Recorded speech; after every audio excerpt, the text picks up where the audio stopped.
Good evening. My name is Brian. My partner is Adam. We're a couple engineers in training that are going to show you the mass moment problem with two gears and a plunger. So the problem is set up with two gears, each weighing 10 or each having a weight of 10 pounds, and a plunger going through them with a weight of 40 pounds. The gears are set up on pins having reaction forces of 30 pounds in the upward direction. We can set up the gears as a thin disc, as shown here, with a radius of 0.67 feet. Now, using this, we can solve for the mass moment of inertia for the center of gravity for each gear using 1/2 mr squared. Solving using this equation, we get a mass moment of inertia for each gear at 0.069 slug feet squared. Using this, we can then solve for the radius of gyration of each gear, which comes out to be 0.47 feet. With that, I will turn it over to Adam, who will work on the angular velocity for each gear.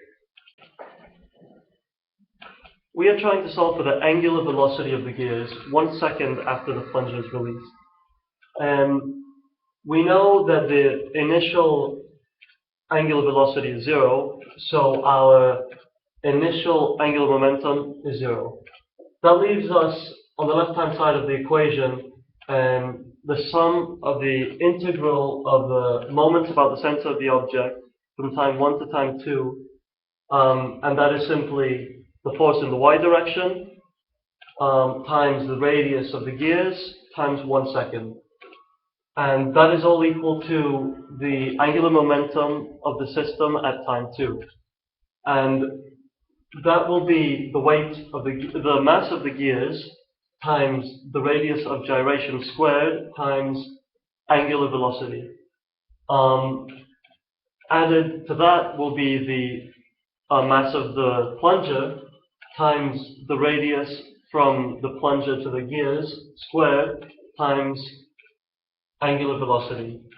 And solving for angular velocity of the gears gives us a value of 38.56 radians per second.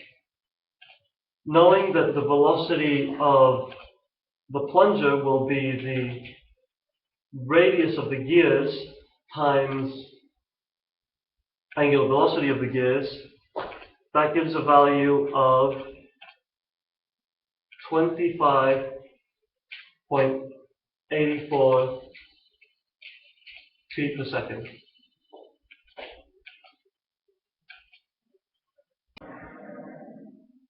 Okay, now if we were to assume that the mass of the gears is equal to 0, we can then use this original equation by removing the angular momentum of the gears as such to get a new angular velocity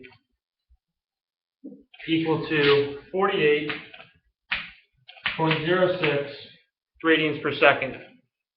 This will then cause the velocity of the plunger to increase to a value of 32.2 feet per second. This can be shown by kinematics, as seen here, that if any object is released from rest, at 1 second, the velocity of that object will be 32.2 feet per second, as we have shown using the angular momentum impulse equation.